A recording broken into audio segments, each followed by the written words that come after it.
Today's stories. Australians protest against the unfolding emergency in an offshore detention camp. Over 100 migrants are rescued and brought to a port in Lesbos. Thousands march in Bonn under the slogan, "Protect the Climate, Stop Coal." Zimbabwe court upholds charge against a U.S. citizen accused of subversion. U.S. President Donald Trump begins Asia-Pacific tour with Hawaii visit. American family missing in Brazil has found alive. Plus, Old Quebec charms visitors with its World Heritage beauty.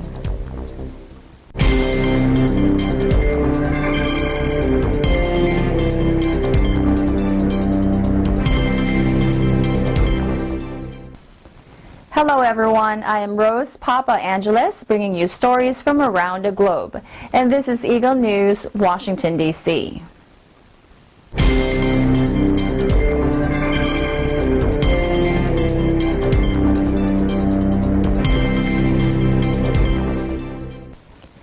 Australians protest against an unfolding emergency in an offshore detention camp. Lynn Pence with more.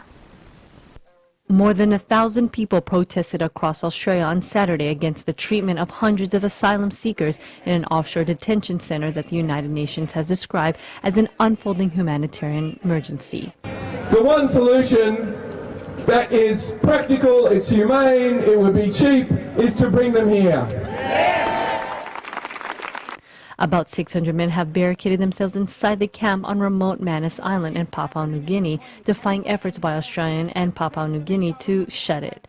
Food, running water, and medical services were cut off by Australia. The men also fear violent reprisals from the local community. Australian authorities want the men moved to a transit center elsewhere on the island at the start of a process. The asylum seekers' fear will result in them being resettled in Papua New Guinea or another developing nation. The Manus Island Center and one on the tiny Pacific island of Nauru have been key parts of Australia's disputed sovereign borders immigration policy, under which it refuses to allow asylum seekers arriving by boat to reach its shores. Yeah, definitely. I think a lot of people have heard about this situation on Manus Island. They've had enough of it. I think before a lot of people were complacent, but once they heard that the refugees were essentially getting starved out, they decided to come out and do something about it. So I think it's pretty good. Australia's offshore detention policies have been heavily criticized by the United Nations and human rights groups, but are backed by the center-right government and the Labour opposition. For Eagle News, I am Lynn Pence, and I am 1 with 25. Bring them here! Bring them here! Bring them here! Thanks, Lynn.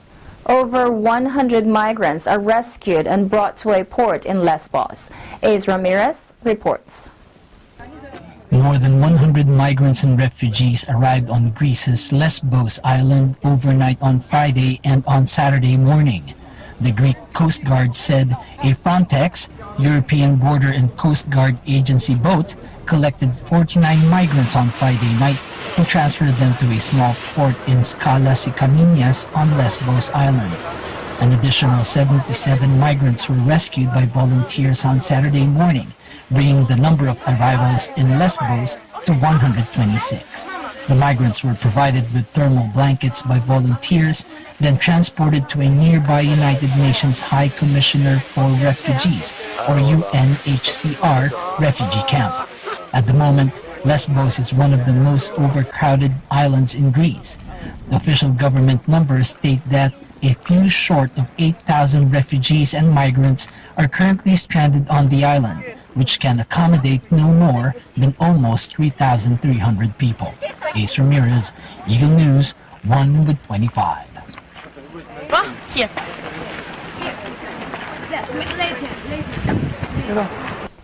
Thanks, Ace. Thousands march in Bonn under the slogan, "Protect the Climate, Stop Coal." Jeffrey Nolasco with the details. 2 days before environment ministers from around the world gather in Bonn for United Nations talks on how to save the Paris Climate Accord, thousands of people in Bonn marched through the city under the slogan, "Protect the Climate, Stop Coal."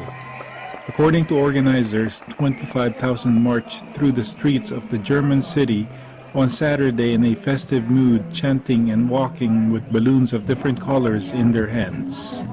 Die Frau Merkel möchte Klimaziele einsetzen, aber sagt ganz klar noch nicht, wie sie das machen möchte. Und es geht einfach nur, wenn wir jetzt alle zusammen mit einer großen Kraftanstrengung gehen und einfach gucken, dass wir unseren Kindern und Kindeskindern wirklich noch eine einigermaßen gute Erde zurücklassen. Coal, which emits far more carbon dioxide than other fossil fuels, accounts for almost a quarter of Europe's power supply. Most of Europe's 280 coal power plants are over 30 years old, and many of them are out of date in terms of efficiency and pollution standards, and protesters demand the closure of all brown coal power stations by 2030. Also ehrlich gesagt denke ich, dass es wieder enden wird wie immer, mit viel Reden und wenig Ergebnissen. Ich hoffe, dass die auch mal aufwachen, die Politiker, gerade wo jetzt so viele Leute hier sind, also 25.000, ich denke mal, dass es noch mehr sind, dass wirklich mal was passiert. Also dass wir auch mal vielleicht vom Lebensstandard ein bisschen runter müssen, weil die Erde gibt es nur einmal. Jeff in Alaska, Eagle News, 1 with 25. Thanks, Jeffrey. Up next, the Zimbabwe court upholds charge against a U.S. citizen accused of subversion. U.S. President Donald Trump begins Asia-Pacific tour with Hawaii visit. American family missing in Brazil has found alive. Plus, Old Quebec charms visitors with its World Heritage beauty. Eagle News Washington, D.C. will return in a moment.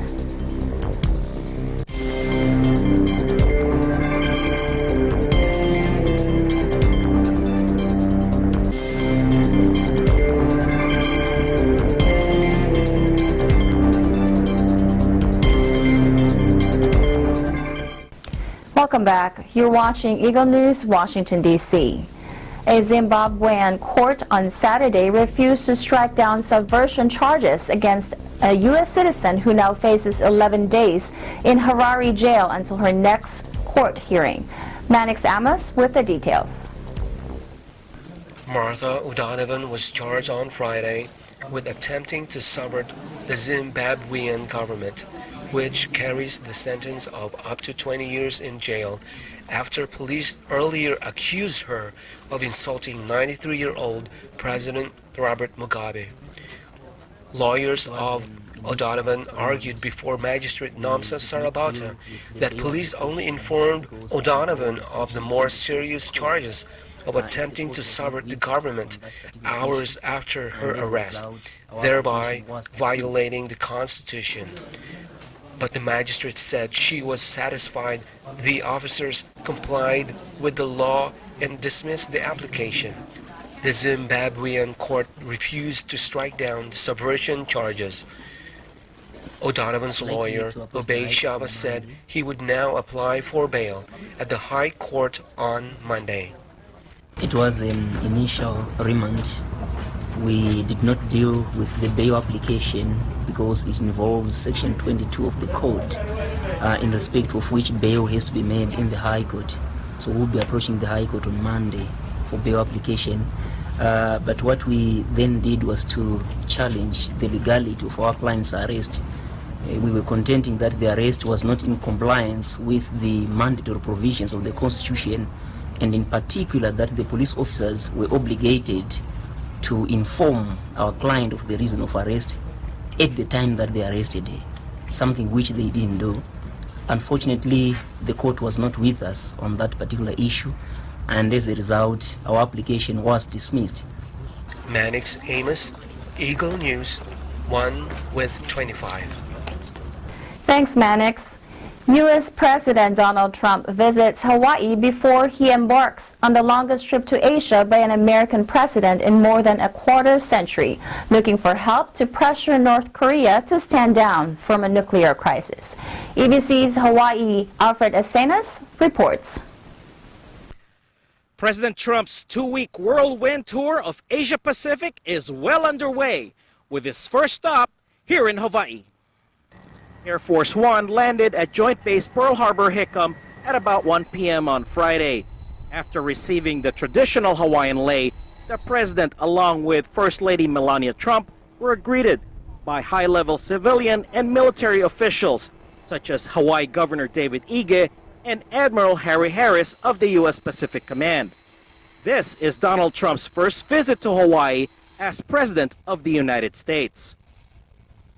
From there, the First Lady proceeded to their hotel accommodations at the Ritz-Carlton in Waikiki, while the President and his motorcade went up the hill to Camp Smith, home of the U.S. Pacific Command headquarters, for a closed-door meeting with PACOM's leaders.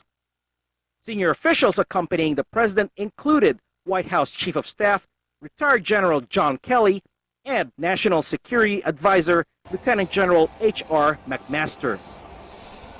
Mr. Trump's other engagements included the governors of Hawaii, Alaska, Guam, and the Commonwealth of the Northern Marianas Islands. Speculation suggests that their agenda included North Korea's prevailing threat of a nuclear strike in their respective regions. Even while at PACOM headquarters, President Trump already expressed his excitement about visiting Pearl Harbor for the very first time. He would later fulfill this experience by visiting the USS Arizona Memorial, where he and the First Lady would lay a wreath over the entombed battleship in honor of the men who lost their lives on December 7, 1941. Meantime, not everyone on the island had a positive reaction on the President's visit. One of those groups was the Hawaii J20, named after the 20th of January, which was the inauguration of President Trump. They scheduled a rally outside the state capitol with the theme Hawaii 3, Trump 0, referring to Trump's travel ban, each of which was blocked by the same federal judge based in Honolulu. And here are some reactions from residents about today's events. I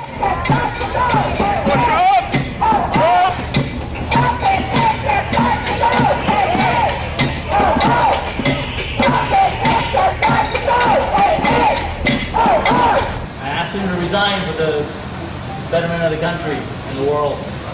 Kind of disappointed at the general lack of concern, I guess, about the state of the country. And we're for Trump. We're positive. We like what he did so far. And I like a president that doesn't owe anybody any concession. He can just get out there, fight for us, America, make America great again. For the people, not afraid to go against his own party and call out the people within his own party. Like you said, no consolidations concerning senators, lobbyists, Koch brothers, or big corporations. Yep. Make America great again for the people. But first, he has to drain the swamp. That's what he's doing. The swamp. I would say keep doing what you're doing. Get this threat with North Korea situated. That's what the purpose of this whole trip is for. He's going to be going to Asia to meet with foreign leaders. So handle the North Korea situation diplomatically and hopefully dismantle their The first couple, along with their staff and entourage, are expected to depart Hawaii sometime Saturday morning as they continue their tour of countries like Japan, South Korea, China, Vietnam, and finally the Philippines.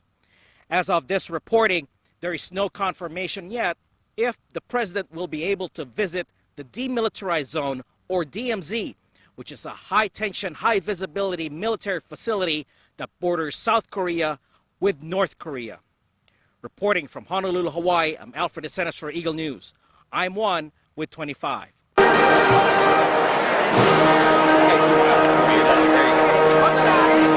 Mahalo, Alfred. An American family missing after being attacked by pirates in northern Brazil arrived safe and sound to the Belém airport on Thursday. Local officials and authorities greeted warmly Adam and Emily Hartao and their 3- and 7-year-old daughters. According to local authorities, the California family was on a boat near Brevis when gunmen hijacked it, forcing them to the city of Porto dos Dias. Details of the family's escape are not yet known, but police said they used a surfboard to flee. Colocaram as crianças em cima da prancha e saíram puxando ali pela beira do rio. Em determinados momentos, quando eles se sentiam inseguros, eles adentravam a mata. e se escondiam. The parents suffered only minor injuries and the girls are okay. The Hartaus were living in Brazil but plan on moving back home to California. A glimpse of old Quebec. That's next. Eagle News, Washington, D.C. will return shortly.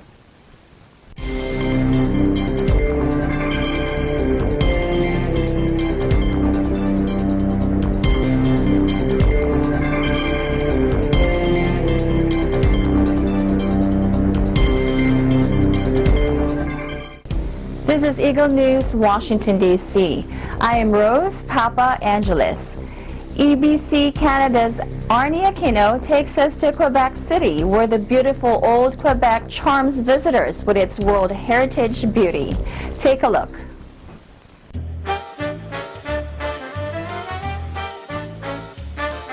Today we'll be exploring Old Quebec, which is considered as one of the world's heritage treasure. Quebec City, the capital of the Quebec province in Canada, speaks the most French in the country. The city has preserved its French colonial culture despite being surrounded by English-speaking Canada. Tourists are strongly attracted to Quebec because of Old Quebec. Old Quebec dates back to the 1600s, with most of its original structures still standing.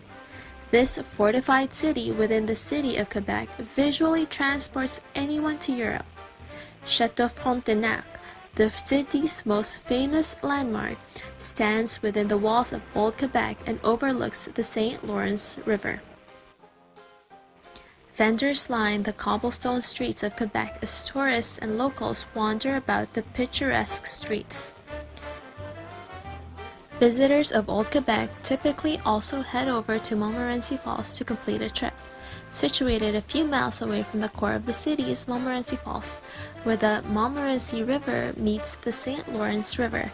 This 30-meter-high waterfall is, believe it or not, higher than Ontario's Niagara Falls, giving tourists the option of taking a zip line from one side of the falls to the other. Reporting from Quebec City, here in Quebec, my name is Arnie Aquino. I am 1 with 25.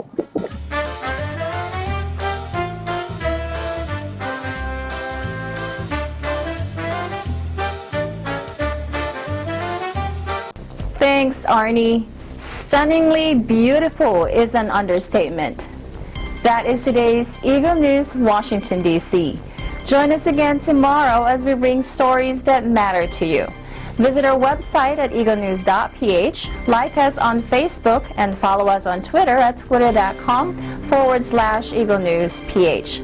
Thank you for watching. Once again, I am Rose Papa Angeles, and I am 1 with 25.